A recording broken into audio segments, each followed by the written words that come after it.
All right, we're going to talk about factoring an expression, the last section in chapter 3.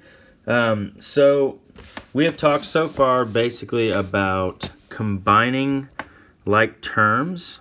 So here, let's just write these over here in the corner. I think that'll relieve me enough room. Okay, so we've talked about combining like terms. And when we combine like terms, we add and subtract, right? And then we did distributive property,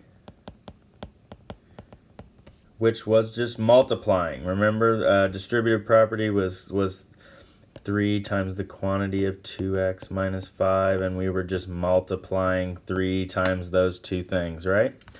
Well, in factoring,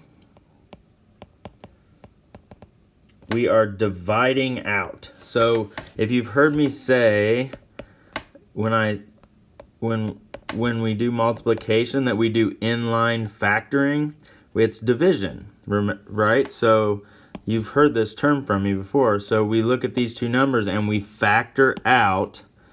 That's right, why you hear me say factor out. You factor out a 3 or you divide out a 3. So 3 divided by 3 is 1, 6 divided by 3 is 2. That's literally the same process we're going to use when we factor out different things, okay? So it doesn't matter what it is. Sometimes you're going to have to find the GCF. So I think they actually start with the hardest one where you actually have to find it. On other problems, they're just going to tell you what to factor out. And that just means divide out. So factor means divide. Yeah, factoring just basically means divide out, okay? By a factor that divides into it, okay? So what's the GCF of 24 and 18? And that's what we're going to factor out. Okay, well, I'm just thinking of factors of 24 would be 2. Obviously, that works. 3, we're looking for the GCF. 6, definitely. I think 6 is going to be our greatest common factor. So let's go with it. So here's how you do it. Once you have your greatest common factor, we're going to make what looks like the distributive property, this thing, in reverse. Okay? So we're going to start with our thing that we're factoring out, and then we're going to put our parentheses. And then all you're going to do is divide these two terms by this number. So again, we're going to figure out what the GCF is, or we're going to use the number they tell us to use. But in this case, they want us to find the GCF, which we're pretty sure is 6. And then we just divide. So 24 divided by 6 is 4x. And then negative 18, don't forget the negative. Negative 18 divided by 6 is 3. Okay, and I know I use the proper GCF because there are no other factors that go into that.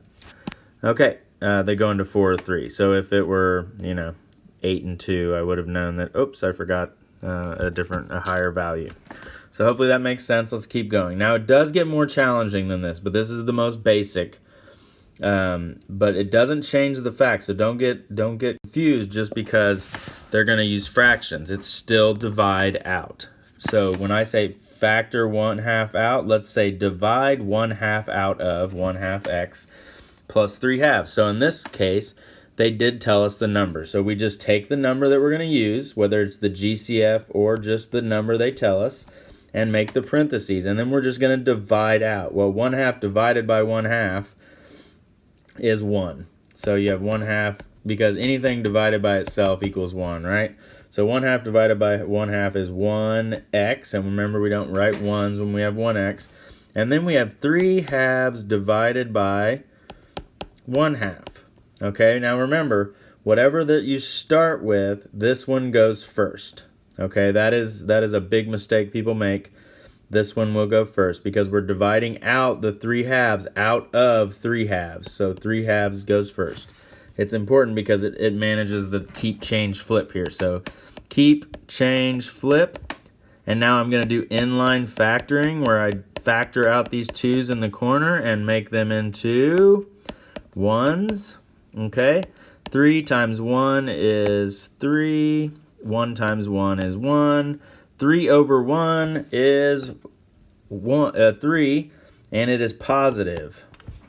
So that's my final answer.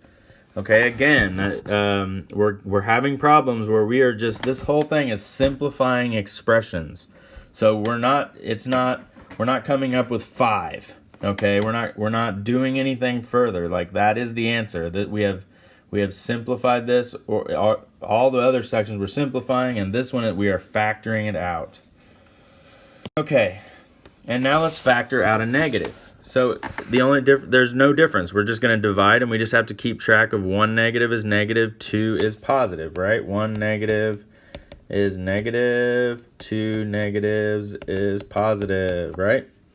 So let's just do it. We start off with what we're factoring out. We are dividing out negative 2, and then we put our parentheses, and then negative 4 divided by negative 2. So negative 4 divided by negative 2. There's 2 negatives. 4 divided by 2 is 2, and 2 negatives is positive. So 2p. Now we have 10. Don't forget, these numbers go first. 10 divided by negative 2. Well, there's 1 negative. 10 divided by 2 is 5, and it is negative 5. And we are done. Okay, so some of them get more challenging. Just remember, these go first. Okay, that's important. That's how you're going to make the first mistake you make will probably be because of that. Once you get the hang of this, and remember that factor means divide. All right, guys. Let me know if you have questions. See ya.